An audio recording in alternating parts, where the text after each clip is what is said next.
What's good, people in the world? Today it's Rob Maggie here, and we are back for double digits now, episode 10 of Star Atlas Chatter. So we have a good week here for you. We have some new alpha going on, so let's jump right into it. I am calling this episode Star Atlas Chatter 10 Sage Labs and exclusive redeemable ships. All right, so stay tuned. Here we go. So first, the bad news. Sage Labs is delayed. So this is what we've come to expect with a lot of these devs and a lot of games. I'd be surprised if, dates don't get pushed back. But the team said at Automata that they want to push this back 2-3 weeks maybe so they can polish this thing up for us. They want to make it 20 times better than if they would have just released it today, so to speak. So I'm cool with that.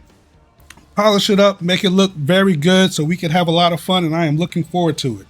Now, what I'm going to jump to next as we get into Discord chatter is I want to clear up a few things that we've had questions over the last few weeks. And I've seen even more questions lately in the Discord because we've had new alpha, old alpha, changes to the old alpha. So things have kind of maybe got a little discombobulated here. So let's just do a quick rapid fire of the facts as we know them today. So first off, what happens if you run out of fuel? Chipdo says you lose everything inside the fleet. R4, crafted products, raw resources, SDUs, and your fleet spawns back at the CSS after an Atlas fee and a respawn timer ready to go. So just the CSS is where you're going to respawn, not star bases, the CSS. Next, crafting can only be performed at star bases and central space stations for labs. Next, we have golden tickets can be crafted at any starbase, but can only be used in the drawing by withdrawing from Sage via the central space station. So we could craft at starbases and CSSs, but if you want to withdraw them and use them for golden tickets and all that kind of stuff to redeem them, you have to have that inventory of the golden tickets at the central space station. Okay, so will we be able to see other fleets in Sage Labs? We were supposed to at one point, I think what they said, but sadly at this point, no, we will not be able to see other people in Sage Labs at this point. Ship stats, are they real? Chipdo, yep. The stats are real and take into account the modules. Even the passenger module is used. Ship cargo, is it real? Chipdo again. Actual ship cargo / storage values are used in the upcoming Sage Labs release. So it's all real. That V2 release of all the stats and ship modules, that is in the game, and there will be some type of mechanic involved for each individual ship. So it is very important.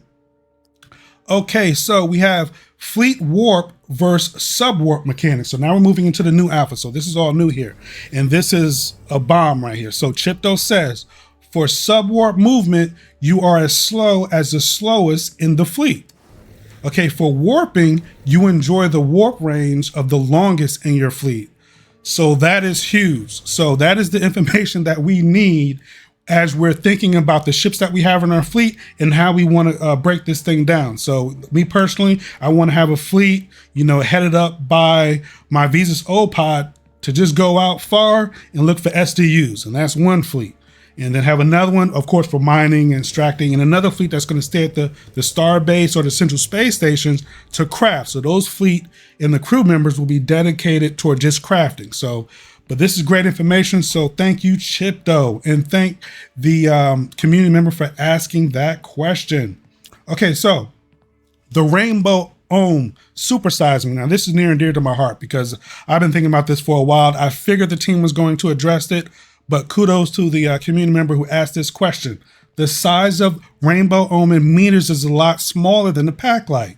Will the pack light have lots more cargo space because of this, even though they are both medium freighters? Chipdo. Rainbows are still due for dimensions update. Physical dimensions are not expressed in the cargo space formulas. They are used in the UE flight modules though. Recently had fun with that. So excellent.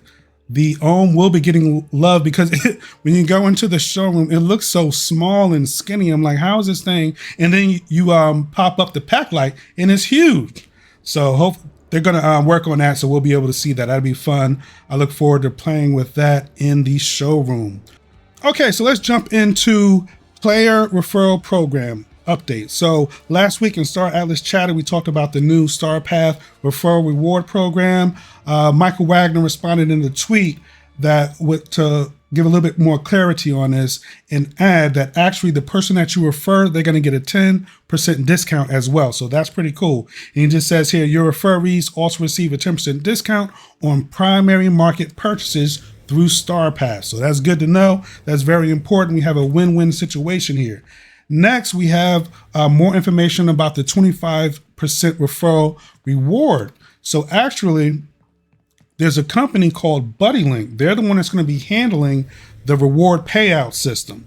And there's going to be a 10% fee deducted from our 25% that we generate for each referee that buys something on the marketplace, the primary marketplace. So Michael talks about that here. He says you end up with 25% of their 90%. Again, it's off the revenue to Automata.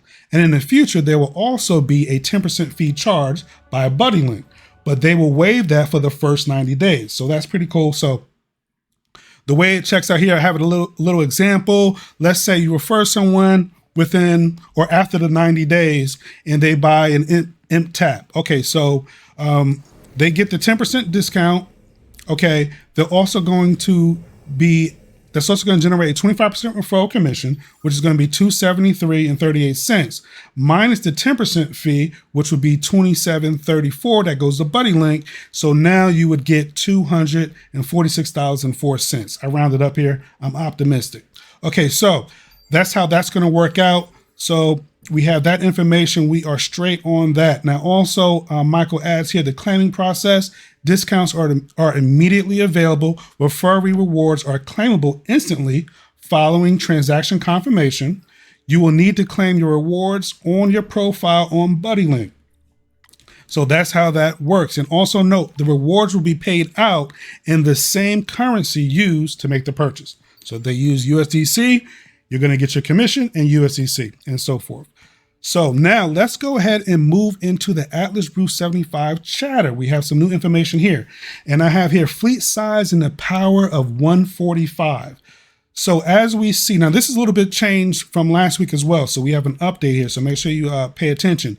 So basically, during fleet management, when we're creating our fleets, there's going to be a cap of 145 of this fleet size. So for example, you see the commander class ship has a value of 49. So if you want to have a fleet of 3 commander class ships, that won't work because 49 times 3 is 147. You're over the 145.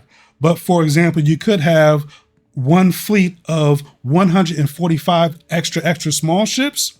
That will work because it's just 145. And of course, any combination thereof, as long as you stay within that 145 number. Okay, so now the Atlas Brew was just about to be over. And of course, Swagner had to jump in with some more alpha and some more hype here for what's coming next. So let's jump into it. I'm calling it the Amazing Ship Race because we will be able to exchange materials / components into redeeming them for exclusive ships. So let me give you the breakdown here. These exclusive ships, there will be roughly 3, they said, Gen 1 ships that you will have the opportunity to earn by exchanging craftable items in Sage Labs. These ships will never be redeemable / craftable again after this promotion ends. Or all of the ships are crafted at that point. There will be a maximum total supply and Automata will never sell them. This is cool. So one of the exclusive ships will be the Thimble Mamba X. I thought it was a Mamba EX, but I heard them say X, so I'm just going to go with X. But I think there was a photo of the X floating around. I couldn't find it, but that is some pretty cool stuff. So there's going to be a huge race. I know I'm going to participate. It's just for the cool factor. I don't know how viable these actual ships will be as far as the classes and size and all that kind of stuff. But just to have an exclusive ship like that during this promotion, actually playing the game and kind of earning them, I'm looking forward to that. So okay, here. So also Swagner jumps in. He says here, you aren't crafting ships, just redeeming components for ship rewards. But Any ship you receive still comes with the free component / crew set until we add configuration and take the snapshot. Everybody's waiting for that snapshot to make sure they got all their ships and all their free crew. But the team has already said multiple times that they will notify us before the snapshot so we can kind of get ready. And of course, I will drop that in a chatter to make sure everybody is aware. So I tell you what, that is it for this week. Okay. Thank you, everyone. Mega is out. Load the buoy.